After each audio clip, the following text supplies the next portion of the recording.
Hi guys, welcome back to the channel. मेरा नाम पीयूष, आप देख रहे हैं कारी लाइट। भाई आपके सामने खड़ी है 2023 टोयोटा फॉर्च्यूनर 4x4 डीजल में अवेलेबल है, manual transmission. Top selling guys ये वेरिएंट है फॉर्च्यूनर का।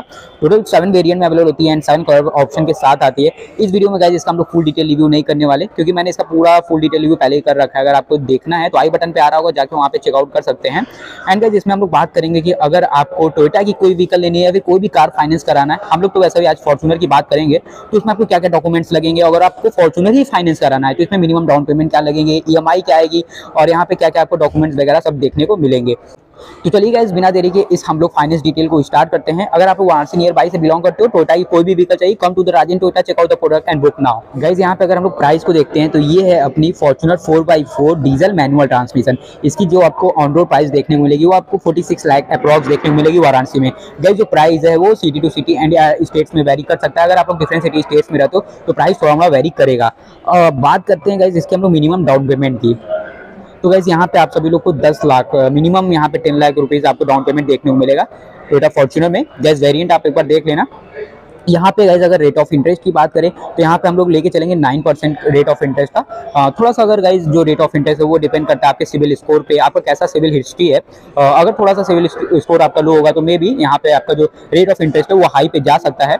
एंड अगर मेंटेन आप रखे होगे तो यहाँ पे रेट ऑफ इंटरेस्ट, वैसे गाइस अभी आरबीआई की तरफ से रेट ऑफ इंटरेस्ट ऊपर ही चल रहा है, तो आपको बहुत कम ही तो नहीं देखने को मिलेगा। तो बता ही दिया मैंने। यहाँ पे अगर आप 10 लाख यहाँ पे मिनिमम डाउन पेमेंट देते हो और 9% आपका रेट ऑफ इंटरेस्ट है तो 24 मंथ के लिए आपको गाइस 1,61,285 रुपीज पर मंथ देने पड़ेंगे। गाइस यहाँ पे हम लोग 24 महीने से स्टार्ट करें, क्योंकि 12 महीने का लेने का कोई मतलब नहीं है। क्योंकि अगर कोई भी कार व्हीकल फाइनेंस कराता है तो मिनिमम 24 मंथ का लेके चलता है, क्योंकि 12 महीने में भाई जो कराएगा वो तो यहाँ पे पूरा नगद ले लेगा। एंड यहाँ पे अगर हम लोग 36 मंथ की बात करते हैं, मतलब 3 साल की बात करते हैं, तो 1,12,266 1,12,266 रुपीज पर मंथ यहाँ पे आपको पे करना पड़ेगा। गाइस तो हमारा जो प्राइस है वो वेरी कर सकता है, क्योंकि किसी का रेट ऑफ इंटरेस्ट अगर ज्यादा है कम है तो यहाँ पे आपको 500,000 का अंतर देखने को मिलेगा ईएमआई में।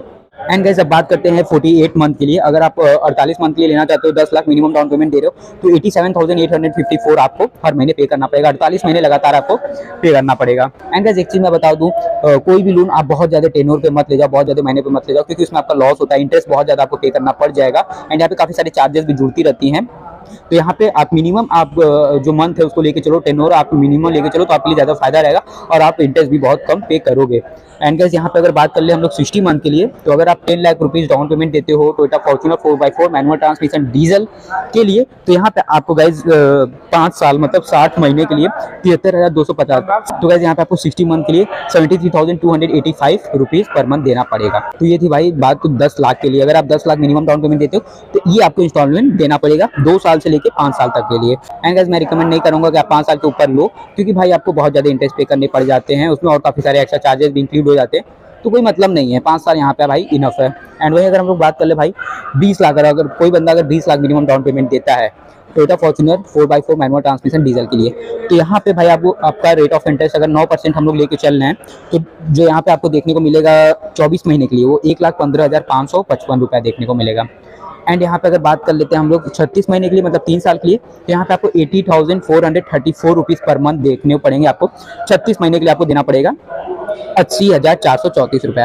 वहीं अगर हम लोग बात कर ले भाई 48 महीने के लिए, तो यहाँ पे आपको 62,944 मतलब 62,944 रुपीज पर मंथ देने पड़ेंगे आपको 48 मंथ तक के लिए, जब आप अगर 20 लाख रुपए डाउन पेमेंट देते हो अपने फॉर्च्यूनर के लिए।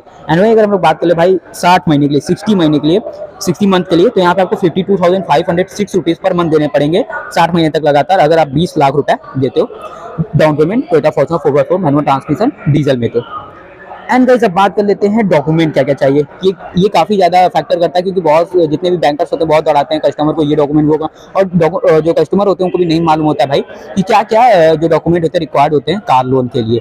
तो सबसे पहले भाई अगर आप सैलरीड पर्सन हो तो यहाँ पे आपको आइडेंटिटी एंड एड्रेस प्रूफ चाहता है, उसके लिए आप passport, permanent driving licence, voter ID, job card वगैरह रख सकते हो। यहाँ पे इसमें से कोई एक आपको चाहिए। एंड यहाँ पे 2 आप ले लो, क्योंकि कभी कभी किसी में दिक्कत हो जाता है भाई, आपको दौड़ना सबसे ज्यादा, मतलब लोन में आपको काफी ज्यादा दौड़ना पड़ता है, तो भाई यहाँ पे आप पूरी डॉक्यूमेंट लेके जाओगे तो आपको बहुत ही कम दौड़ना पड़ेगा। एंड यहाँ पे काफी सारे नखरे होते हैं यहाँ पे आपको जितने भी लोनर रहते हैं। एंड अगर हम लोग बात करें भाई उसके बाद, तो अगर आप सैलरीड पर्सन हो, ठीक है, अगर आप किसी कंपनी में जॉब करते हो, बाकी आप एम्प्लॉय हो, तो यहाँ पे आपको जो सैलरी स्लिप देना पड़ेगा लास्ट 3 मंथ का। एंड वहाँ पे सैलरी स्लिप के साथ आपको फॉर्म 16 वगैरह देना पड़ेंगे उसको। फॉर्म 16 में पार्ट भी जो होता है ये सब आप सब रख लेना भाई। आप नॉर्मली अगर आप जिस कंपनी में जॉब कर रहे हो वहाँ से अगर आप HR से मांगते हो तो वो आपको दे देंगे, नहीं तो आपका पोर्टल होगा वहाँ से भी आप डाउनलोड कर सकते हो। एंड गाइस यहाँ पे आप TDS सर्टिफिकेट वगैरह भी रख ही लेना। एंड उसके बाद बात करते हैं भाई स्टेटमेंट की। तो यहाँ पे आपको लास्ट 6 मंथ बैंक स्टेटमेंट देना पड़ेगा। वो वाला बैंक स्टेटमेंट दीजिएगा जहाँ पे आपकी सैलरी क्रेडिट होती है। वहाँ पे आप ऑनलाइन इंटरनेट बैंकिंग के थ्रू डाउनलोड कर लीजिए। आजकल गाइस यहीं पे सभी लोग इंटरनेट बैंकिंग ही यूज़ कर रहे हैं, तो वहाँ से इजीली डाउनलोड हो सकता है और यहाँ पे आप उनको ट्रांसफर कर सकते हैं। एंड गाइस यहाँ पे आप बैंक के थ्रू भी जाके पासबुक प्रिंट करा सकते हैं, बट वो बहुत ज़्यादा लेंदी मैटर हो जाता है। तो सबसे बढ़िया यही रहेगा कि आप भाई ई-बैंकिंग के थ्रू पासबुक डाउनलोड कर लो। एंड यहाँ पे आपको 6 महीने का पासबुक देना पड़ेगा जिसमें आपकी सैलरी क्रेडिट होती है। एंड वहीं अगर हम लोग बात करें भाई जो जिसका खुद का बिजनेस है, खुद का काम है, तो उसको क्या भाई यहाँ पे भी आपको। एंड गाइस हाँ एक चीज़ मैं भूल गया था, यहाँ पे आपको चेक वगैरह भी देना पड़ेगा। वैसे कुछ नहीं लेते चेक, वो आपके डेबिट कार्ड से ही वहाँ पे मैंडेट वगैरह कर लेते हैं। तो यहाँ पे अगर आप चेक भी आप ले जाओगे तो ठीक रहेगा। इन केस अगर नहीं हुआ कुछ काम तो भाई चेक भी आपका काम कर देगी। तो चेक वगैरह रख लेना, फोटो रख लेना, आप 6-7 तो फोटो अपना रख लेना, 10-12 तो रख ही लेना फोटो। एंड यहाँ पे बात करते हैं भाई अगर आप बिजनेस करते हो, आपका खुद का काम है, तो आपको तो भाई देखो डॉक्यूमेंट जितना बताया मैंने, आइडेंटिटी प्रूफ, एड्रेस प्रूफ, ये सब यहाँ पे आपको सेम देखने को मिलेगा। सैलरी स्लिप की जगह भाई, क्योंकि आप कहीं काम नहीं करते तो आपका सैलरी स्लिप नहीं होगा, तो उसके जगह आपको इनकम टैक्स रिटर्न, मतलब यहाँ पे आपको लेटेस्ट ITR जो होगा, आपको latest income tax return latest year का वो आपको देना पड़ेगा। एंड बस यहाँ पे अगर आप प्रोप्राइटरशिप वगैरह हो तो वहाँ पे आपको GST की कॉपी वगैरह देनी पड़ सकती है। पार्टनरशिप हो तो वहाँ GST की कॉपी दोगे, तो ये सब आपको डॉक्यूमेंट में पड़ जाती है। मैंडेटरी डॉक्यूमेंट यही है कि यहाँ पे आपको आइडेंटिटी प्रूफ ले लेना, बैंक स्टेटमेंट ले लेना, अगर सैलरी पर्सन हो तो यहाँ पे सैलरी स्लिप, फॉर्म 16 वगैरह ले लीजिएगा। अगर आप एम्प्लॉयर हैं, अगर कहीं आपका खुद का काम है तो आप इसके लिए अपना ITR ले लीजिएगा। एंड यहाँ पे क्या बोलते हैं GST वगैरह जो प्रोप्राइटरशिप या फिर पार्टनरशिप का GST रहता है वो आप लेके रख लीजिएगा, कि आपको बहुत ही कम ही दौड़ना पड़े, मतलब ज़्यादा आपको दौड़ना ना पड़े भाई बैंक के पास। तो एक बार या मैक्सिमम 2 बार जाके आपका पूरा लोन अप्रूव भाई हो जाए, सैंक्शन हो जाए। एंड भाई लोग जितना भी मैं अभी आपको फाइनेंस डिटेल बताया हूँ, यहाँ पे जो EMI है और डाउन पेमेंट है वो सिर्फ फॉर्च्यूनर का है। बाकी मैं जितने भी आपको डॉक्यूमेंट्स बताया हूँ, या आप अगर कोई भी कार फाइनेंस कराते हो तो उसमें आपको रिक्वायर्ड होगी। तो ऐसा नहीं है अगर आप फॉर्च्यूनर ले रहे हो तभी ये सिर्फ, आप किसी भी कंपनी की कोई भी car like Honda, Tata, Nissan, Renault, Toyota, किसी भी कंपनी की आप कार लेते हो, फाइनेंस कराते हो, तो यहाँ पे सेम डॉक्यूमेंट आपको रिक्वायर्ड होगा।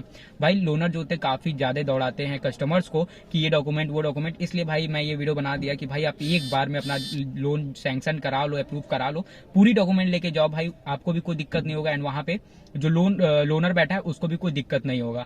एंड यहाँ पे जितनी भी मैंडेटरी डॉक्यूमेंट्स मैं बता दिया, लेकिन यहाँ पे जो EMI है एंड यहाँ पे डाउन पेमेंट बताया हूँ, ये भाई आपको सिर्फ फॉर्च्यूनर के लिए बताया हूँ, 4x4 manual transmission diesel. So guys आप लोग कमेंट करके जरूर बताइएगा कि ये वीडियो आप लोग के लिए हेल्पफुल था कि नहीं, और वीडियो थोड़ी सी भी इन्फॉर्मेटिव अच्छी लगी, वीडियो को लाइक जरूर कर दीजिएगा, चैनल पे नए तो इसको सब्सक्राइब जरूर कर दीजिएगा ऐसे ही कार से related interesting review update comparison हमेशा पाने के लिए। गाइस मिलते हैं ऐसे नेक्स्ट इंटरेस्टिंग वीडियो के साथ, till then take care, bye bye.